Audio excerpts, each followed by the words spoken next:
ఏం చేస్తున్నావు? నేను ఒక రీల్ చూసాను అన్నయ్య, దాంట్లో మన నాని ఉన్నాడు కదా హీరో, అతను ఒక రెసిపీ చెప్పాడు. అది వాళ్ళ అమ్మ చేస్తుందంట.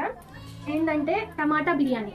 అతనికి చాలా ఇష్టం. సో ఈరోజు అదే ట్రై చేద్దామని ట్రై చేస్తాను. సో ఇక్కడ ఆనియన్ కట్ చేసేటప్పుడు చాలా బాధ వేసింది, ఎందుకు కట్ చేశాను అనేసి. సో ఫైనల్గా అయితే అన్నీ కట్ చేసేసుకున్నాను. అండ్ ఇక్కడ రైస్ తీసుకున్నాను కొంచెం, అండ్ వీటిని ఇప్పుడు వాష్ చేయాలి. సో ఫటాఫట్ ఇది కుక్కర్ని అయితే పెట్టేశాను. అండ్ దీన్ని వాష్ చేయాలి కాబట్టి ఫటాఫట్ వాష్ చేసుకొని నీళ్ళు పోసి పెట్టేయాలన్నట్టు కొద్దిసేపు వరకు. సో ఫటాఫట్ అయితే దీన్ని వేసాను. అండ్ చలో మన రెసిపీ అనేది స్టార్ట్ చేద్దాం.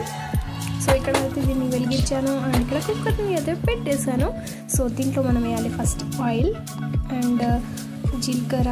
అండ్ నాకు వాటి పేరు తెలీదు, యాక్చువల్లీ నాకు తెలుగులో వాటి పేరు తెలీదు, హిందీలో తెలుసు. సో ఇవి రెండు అయితే వేసేయాలి. సో ఫటాఫట్ అయితే వీటిని వేద్దాం. ఫస్ట్ ఇది వేయాలి.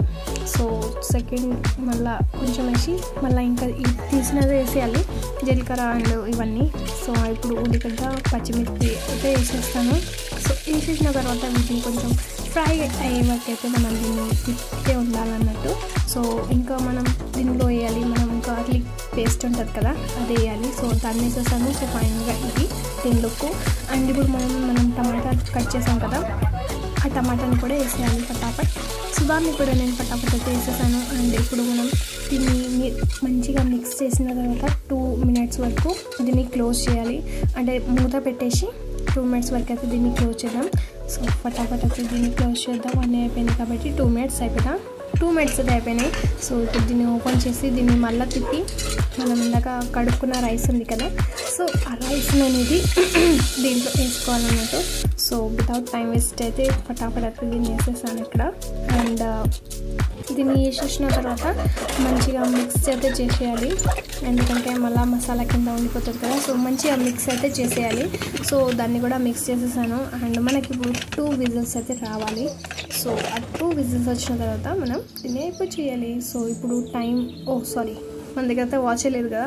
సో కాసేపు అయితే వెయిట్ చేయాలి విజిల్ వచ్చేంత వరకు. విజిల్ వచ్చిన తర్వాత మన ఫైనల్ రెసిపీ ఎలా ఉంటుందో చూద్దాం. సో ఇక్కడ మనకి విజిల్స్ అయితే వచ్చేసేటంటూ ఫస్ట్ వచ్చేసింది. అండ్ ఇంకొకటి సెకండ్ రాగానే మనం దీన్ని ఆఫ్ చేసేసేయాలి. బట్ సడన్గా తీయకండి, కొంచెం సేపు అయినాక తీయండి. సో ఫైనల్గా సెకండ్ విజిల్ అయిపోయింది. సో ఫైనల్ లుక్ ఇది. సో చాలా యమ్మీగా ఉంది.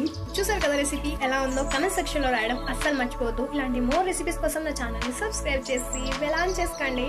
అండ్ చెప్పండి ఎలా ఉందో. ఇది ఫస్ట్ టైం ట్రై చేశాను. బిర్యానీ మాత్రం చాలా బాగుంది, చాలా అంటే చాలా. సో నెక్స్ట్ వీడియోలో కలుద్దాం. బాయ్.